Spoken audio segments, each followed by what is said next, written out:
Today's scripture is going to be out of John chapter 21, right after the resurrection of Jesus.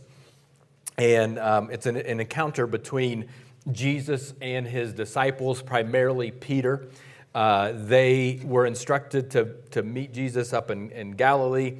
The boys are out fishing, and as they're fishing, they notice a stranger. They don't recognize who it is on the shore, and then they recognize, oh my goodness, it's Jesus. Jesus was already cooking them breakfast. They had been fishing all night, didn't catch a thing, and Jesus says, hey, throw your nets overboard. And they catch a ton of fish, which they had seen Jesus do before. And so we're picking up right after their breakfast. It says, then Jesus had served them with bread and fish for breakfast. And it says, this was the third time Jesus had appeared to the disciples since he had been raised from the dead. After breakfast, Jesus asked Simon Peter, Simon, son of John, do you love me more than these? Yes, Lord, Peter replied, you know I love you. Then feed my lambs, Jesus told him. Jesus repeated the question, Simon, son of John, do you love me? Yes, Lord, you know I love you. Then take care of my sheep, Jesus said. A third time. Now, I'm going to get annoyed at this point, all right?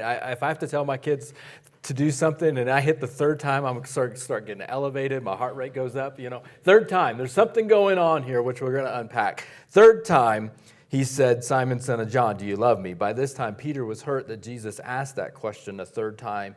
He said, Lord, you know everything, and you know that I love you. Then feed my sheep. I tell you the truth. When you are young, you are able to do as you liked. You dressed yourself, went wherever you wanted to go. But when you are old, you will stretch out your hands, and others will dress you and take you to where you don't want to go. And Jesus said this to let him know by what kind of death he would glorify God. And then Jesus told him something hard, and then he told him, follow me. All right, so turn to your neighbor, look at him, and say, let's go. Give him a little fist bump and say, let's go. All right, on your way to your seat, before you get seated, take a few minutes and just say hello to like 2 or 3 people around you. Tell them you're glad to see them. Say hello, say hi, or something like that as we get ready to jump in. Say hello to people.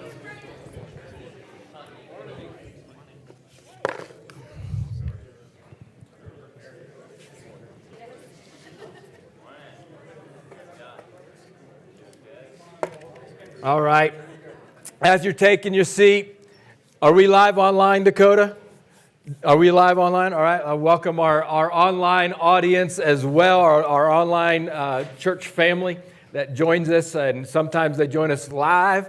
A lot of people will join us throughout the week. I want to encourage you during this season, as we're kind of casting vision for Freedom Church, where we are. Next week, we're celebrating year number 5. I want to encourage you, make a point to be here, to be in the room, to be with the people, and set the tone, set the direction for where you want to head. I know you do. I know you want to shoot in that direction. Hey, I want to grow in my relationship with Christ. I want to grow in my relationship with others. I want to do things in Los Alamos. I want to love Los Alamos. I feel like God's got me a plan and a purpose here, and you want to move on those things. Being in the room is super helpful for that. I realize sometimes we got things we got to go. Next week's Martin Luther King weekend, we might have things happening, which is why I absolutely love that you can join and worship with us online as well. So please continue to do that throughout the year. Now, next week we're celebrating our birthday party, year number 5, and I just found out this week, last year, in 2022, through our Love Los Alamos Fund, which is to help local families in need, and we helped over just around 70 cases. We had 70 cases come in so that's we're over one a week coming in, and they through a variety of different means, mainly through our website, is one of the bigger ones. And through those 70 cases in Loving on Los Alamos, $40,652 were given out through our Love Los Alamos Fund. And so it's in here, the simplicity of it is that is through you giving. That money doesn't just appear. You guys are so generous with your funds, and it is doing ministry. And just even this week, there was some things through, part of our partnership through how this Love Los Alamos Fund has grown.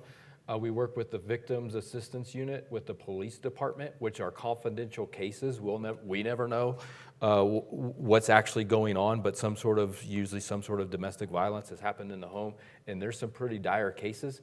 This week, there was one in particular, and we were able to help a family with about $1,000 in need of a very emergency situation in less than an hour. From when we got the call from the police department to help them with a very emergency type situation.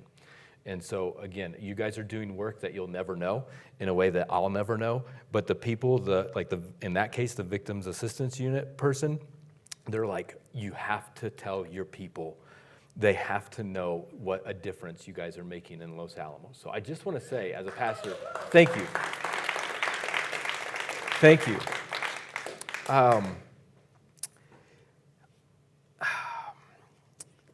Yeah, so I'm super appreciative. I kind of want to jump into my next week's sermon, and I can't do that. But this one's kind of leading up to that, because Jesus said in that last phrase, "Follow me," which in Mike Brake paraphrase is like, "Let's go!" Like, come on, let's go. We got stuff to do.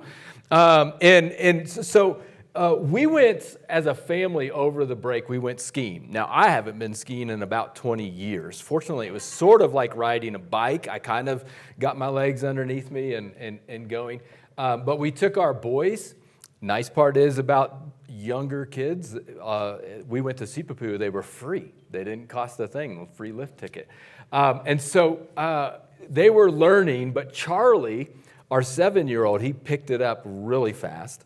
And in fact, he's got the spirit of Ricky Bobby in him because he wants to go really fast, all right? And so I got a video where this is like his second or third run down the bunny hill, and he thinks once he's got it, he's got it. And so you'll hear my voice here at the end, but I think you'll understand as a dad, as a parent, my fear. This is the bunny hill where everybody else is kind of crashing in, going slow. Let's go ahead and run that video off. Slow, Charlie, slow, slow, slow. Did survive, all right? I just put the camera down. I'm like, oh, he's doing so good. Let's get it. And he just put some downhill and just ready to go. And I'm like, my heart is racing. I had to get on him after that because I'm like, dude, there are people on the other side of that camera. There's people, you're going to crash into them. There's trees, the whole thing. And I'm like, slow down. What does he want to do?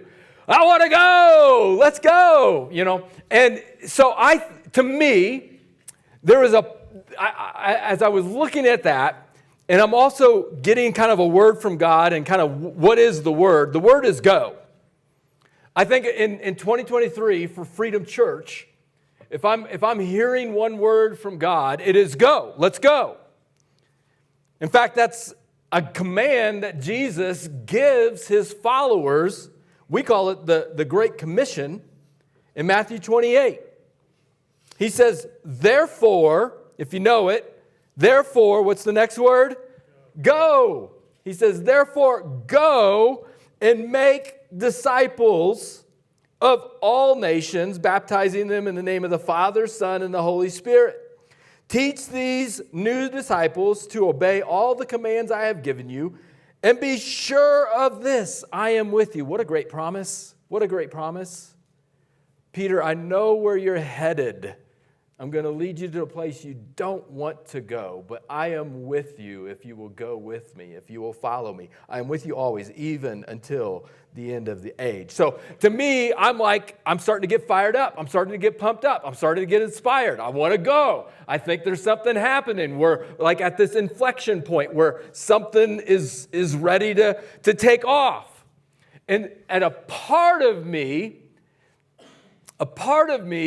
is kind of looking at that video clip where Charlie's like ready to go downhill. And then there's Dad like, slow down, slow down, slow down, slow down. And I think that's some of you in this room. Because you know the command to go. And I can get hyped and inspired all I want. And you can get emotional and be like, all right, yeah, let's go. But in the back of your mind, you're like, yeah, no. Like, I love Jesus, And I'm all for the church, but let's just slow that down just a little bit. Or I can also see it from this perspective, that you are ready to go. You're like, hey, I hear it. God's speaking to me, and let's go. Like, let's put him downhill. And I kind of hear God saying, let's slow that down just a second. Because another word that keeps creeping up is the word wounded. Sometimes we want to go, but we're wounded. Or potentially, we might be in a place where if we keep going at that speed, at that rate, without looking around, without knowing what we're doing, we might wound ourselves and wound a whole bunch of other people while we're going. Why am I bringing this up? It goes back to our passage. Peter was wounded in this moment. They had a mission to go. That's not going to change. But something needed to take place for Peter before he launched into this mission, because Peter had just had one of his biggest failures. Peter had just had one of his biggest mistakes. He had just denied Jesus 3 times prior to this interaction with him. And you're like, oh, well, he just said no to Jesus or just denied him, and we read through that and whatever, just get on with life and let's go. No, this is Peter, the one who we see recorded in several of the firsthand eyewitness accounts that we have in Scripture. And they would record Peter as the one saying, I'll never deny you, Jesus. No way. And saying it publicly in front of everyone else. Even if I have to die, I am right by your side. Ride or die, Jesus, it's me and you together. I mean, he is like gung-ho for Jesus in front of everyone else. And when it came to it, I don't know him. And not one time, not 2 times did he deny it, but 3 times. First time, no, I don't know. Second time, no, I said I didn't know. Third time, no, man, I told you I don't know him. And there's something about that 3rd time. He's in a bad spot. I think Jesus knows that he's in a bad spot and he's wounded. Jesus is going to model something here of healing. He's going to model some restoration. The mission to go is still there. But there's also like a moment of like, let's slow down and let's get healed here so we can move forward. I want to go over, though, 4 temptations real fast that you and I face when we're wounded. Because the question that has kind of been on my brain, that I feel like God's been saying, hey, this is what you need to be asked today. It's not if you're wounded. Hey, are you wounded? No. If you're over the age of 13 or we got wounds. The question is, what are your wounds? What are the wounds that you are carrying? Because I think Jesus wants to speak to those today. The first temptation that we face when we're wounded is to hide. When we mess up, or someone has hurt us and we're carrying some wounds, we want to get isolated. Peter was in that garden the night Jesus was arrested. And one of his first mistakes that he did, they all scattered. Okay, and the other disciples, they're not off the hook either. Peter's just the leader, so he gets it most, right? But he isolates himself. He follows Jesus, good, but at a distance, and he's by himself. And I know for a lot of us, that's our natural tendency. When you and I mess up, and we mess up, we'll mess up in 2023. You got to know the temptation is to isolate and hide. I don't want you to know about this part of me. If you knew this part of me, you wouldn't like it. And so we hide and we isolate. Isolation will lead to destruction. I'm going to do something stupid eventually if I'm just doing everything me, myself, and I, trying to make the decisions. And we see that as a temptation. A second temptation is self-doubt. I could see Peter in this season. Where is he when we see him in John chapter 21? He is fishing, gone fishing. He's gone back to what his original job was, which was fishing. He's a fisherman. He's on the boat.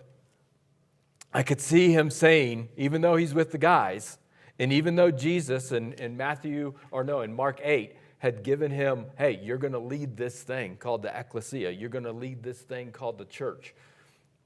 My season's over. My time is over. Like, I had my moment and I failed. I blew it. And we allow all of this self-doubt to creep in. And a lot of that times when we start allowing all that to keep in, it's very emotional, which is very hard to be rational and make good choices when you're acting with emotions. Like, I've never met anyone who's been, on the road and be like, you know what? Today, that guy cut me off, and I got so angry when I was driving to the lab, and just, man, I was so proud of how I handled myself in that moment with that guy getting me so upset and all my road rage. No, we make terrible decisions when we're emotional. We make terrible decisions when we're isolated. And you get tempted to lean into self-doubt. Another temptation, a third temptation of those who are wounded, is that we'll seek affirmation in the wrong places. I don't necessarily blame Peter for going back to fishing. I'm going to do what I know what to do. I don't know what to do in this moment. I don't know if Jesus approves of me right now. I just denied the man, and now he's back alive. He could be coming after me. I don't know. I'm not quite sure. We haven't had that one-on-one yet. So I'll go back to doing what I know what to do. We all have that temptation to seek affirmation in the wrong place. Even Satan, when he tempted Jesus, he said, hey, go throw yourself off that cliff and impress people, Jesus, instead of follow your calling. You'll have that temptation to go impress people just to get affirmation rather than pursue your calling. I know for me, this creeps in all the time. My biggest temptation when I get off the stage is, Mike, you are only as good as your last sermon. So that means if I preach a good one, woo, I'm great. And if I preach a dud, and they'll come in 2023, I'm terrible. I know that's not true. But my natural temptation is to believe that, so I'll seek affirmation. What happens for me? I'm an Enneagram 3, which means I'm a doer. You give me a list and a bunch of Post-it notes. Where's my Post-it note people? All right, you write the things on the Post-it note. I will crank that list out, and then I'll show it to you. And look at all those check marks that I did that. Aren't you impressed? Give me affirmation for all the things that I did, because I'm good because I did all the things. Or I will post something. Who am I preaching to? I will post something and say, hey, I need some affirmation from some people who likes it, who will comment on it. And I know that's not healthy either. The temptation when we mess up, the temptation is to isolate and hide. The temptation is to let self-doubt creep in. The temptation is to seek affirmation from wrong places. And the fourth temptation is to accept less than the best.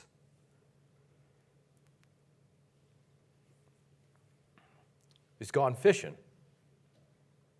I don't know what the status is. I worked my tail off, but I think I'll coast for a while. A lot of us, when we make a bad decision, or I fire up a dud on a sermon, I think the quality of my leadership isn't any good anymore. Each one of you are leaders. Everyone in this room. You are influencing someone. Leadership, as John Maxwell says, is no more than just influence. And you influence people every day for the good or for the bad. You are a leader. For some of you, You're here today, and I am so glad that you're here. But you know 2022 was not your best. And some of you've messed up in 2022.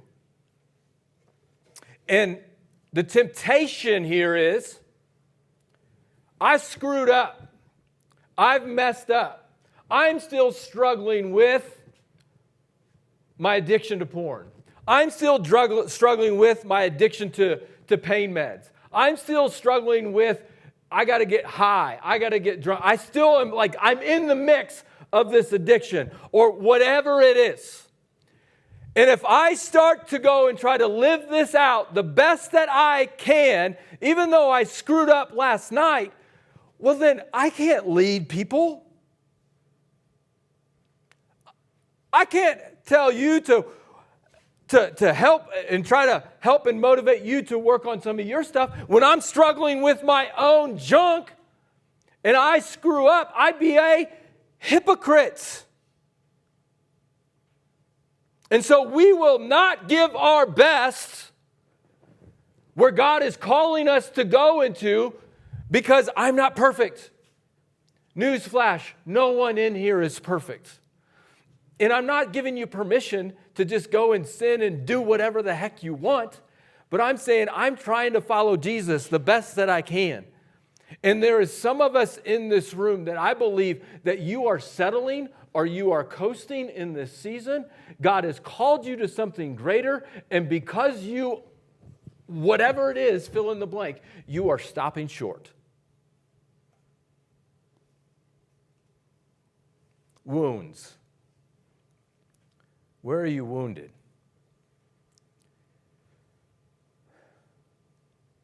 There was a season when you were on fire for Jesus. There was a season when you were serving Jesus like crazy. And ministry was happening. Lives were being changed. It's one of those when you look back on it and you're like, that was awesome. That was fun. That was great. And you were giving it your all. And then somewhere in there, somebody wounded you.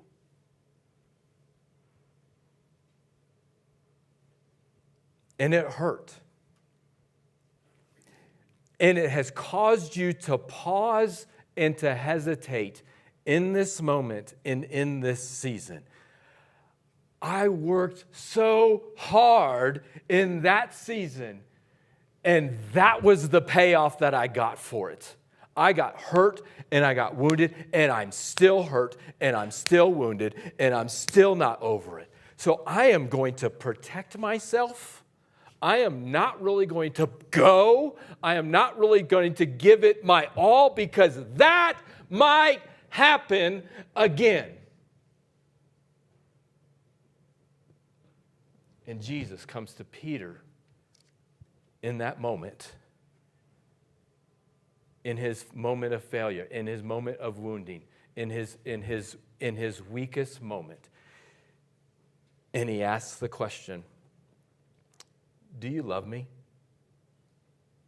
Question right back there in that back corner. Do I love Jesus? Sunday school answer, yes. We're all here on a Sunday morning at church. It's easy to say, yeah, I love Jesus. Oh, we got to go deeper than Sunday school answers here. And Jesus goes to Peter and says, do you love me? Oh, it's a little more serious here. He's asking the same question again. He clears his throat. Yes, Jesus, I love you.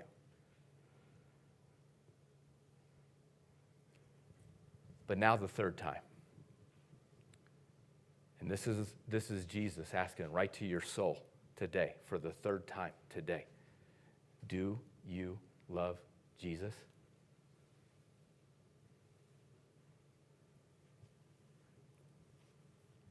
It pierces right to your soul. And if you do, if your answer is yes, then let's go. I know these things have happened, Peter. I know the wounds are here, but if your answer in this moment is yes, you got victory. I'm alive. Jesus is alive. The grave is empty. You got hope in this season. You can move forward, Peter. You can go in this season. Why? Because you're forgiven. You can move forward in the season. You can go in the season. You can follow me because you got a calling. See, you can't see it right now. You're fishing, Peter, and you were just thinking about your circumstances and stuff, and in 45 days on Pentecost, you don't know what's coming up, but I got a sermon for you to preach. 3,000 people got saved on that day because Peter said yes. And then Jesus said, follow me. And then he said yes. And then he had the opportunity in front of that whole group of people, again, to deny him or say, yes, I know him. And what did he do? He said, I know that guy. 45 days later is a turnaround. Do you love Jesus? Because you have victory, you have forgiveness, you have calling, you have everything you need at your disposal. God is right there. He is with you. So let's go. Let's go. He says, if you love me, then feed my sheep. Sometimes your best work is to be done after you are wounded. As I mentioned, Peter on Pentecost preached to more than that, and 3,000 people got saved. Charlie, who was skiing, and he started blazing down the hill going fast. And at first I'm like, no. Slow down. We went a second time. We went a week later. And the dude just kept picking it up, and like we could just build so much. Like he had trust. He built trust. He listened to us. He followed directions. When we said stop or slow down, he would do that. And he had a blast. And we had a blast together as we developed that relationship and we developed that trust. It was a beautiful moment. So much so that the dude was going so good. We're like, hey, man, we're tired. You can just go up the ski lift by yourself, ride it, come back down, check with us, and then just keep going. So I got another video clip. It's me and Jeremiah riding up the ski hill. And instead of, and you're going to hear a voice, you're going to hear my voice again, but instead of me saying slow down, it's quite the different tune. Let's go ahead and play that one. Charlie!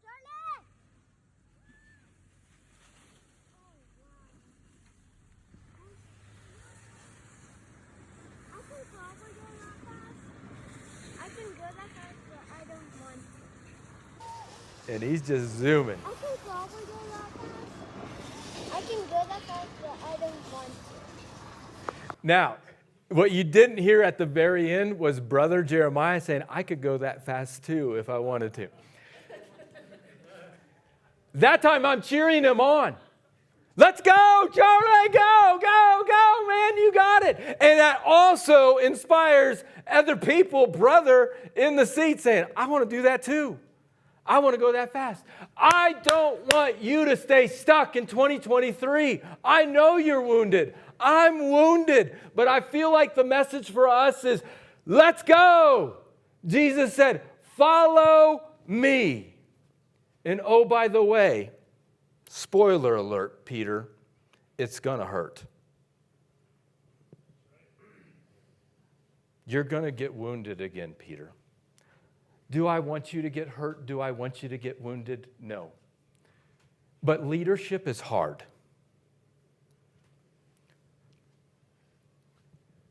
We got a room of, 60, 70, 80 people. There's thousands out in in Los Alamos. Our mission is to love Los Alamos, no strings attached. They don't have this hope. They're wondering, and they're stressed, and they're depressed. You saw the news this week. There's a lot of stuff going on, and people are struggling. If you watch the NFL this week, you know it can change in a heartbeat. I honestly believe for Freedom Church this year, each one of you are leaders. And if your answer was yes and to go, then Jesus is calling you, feed my sheep. That wasn't just for Peter. Go and make disciples. That's not just for pastors and ministry leaders. That is for every single Christian. There are people in this room. You are leaders. And if we would go and go all in with Jesus, I believe he has set you up in this room. Some of you are going to be leaders of 10s and 20s. Some of you are gifted in a way that you're leaders of 50s and 100s in Los Alamos. Some of you are gifted in such a way that you're talking thousands. You are smart and brilliant and gifted talented people that God knows, that loves God, that God has called. And I don't want to settle for something like coasting or maintaining or gone fishing. I believe God has a specific mission for you to go and reach this town and feed his sheep. And yes, as you step up as a leader, you will get wounded. But Jesus is with you. He will heal you. What do you do if you're wounded? You do what we're doing for the next 21 days. You go to your Savior. You go to the Comforter. You go to the Healer. I'm going to set my focus and my direction in on him. I'm going to get that comfort from him. All right? What do you do if you're wounded? You go to your Comforter. You go to Jesus. What else do you do? He's surrounded you with a church family, a church body. The body in a way sometimes is called the sheep. Who does Satan get? Who does Satan get? He usually he sometimes is described as a wolf. He'll get the lone sheep that is astray. All right, he won't get the ones that are in the pack. So if you're wounded in this moment, our temptation is to isolate and hide. I'm going to say, no, you get into the middle of the pack. We're going to have connect groups that start at the end of January. I would say get in a connect group. Build relationships. Start building relationships that you can trust. An inner circle that you can talk to about some of these wounds where you can find healing. What do you do when you're wounded? Get around God's people. Focus in on God. I'm not going to isolate myself. And I'm going to choose to find meaning in those wounds.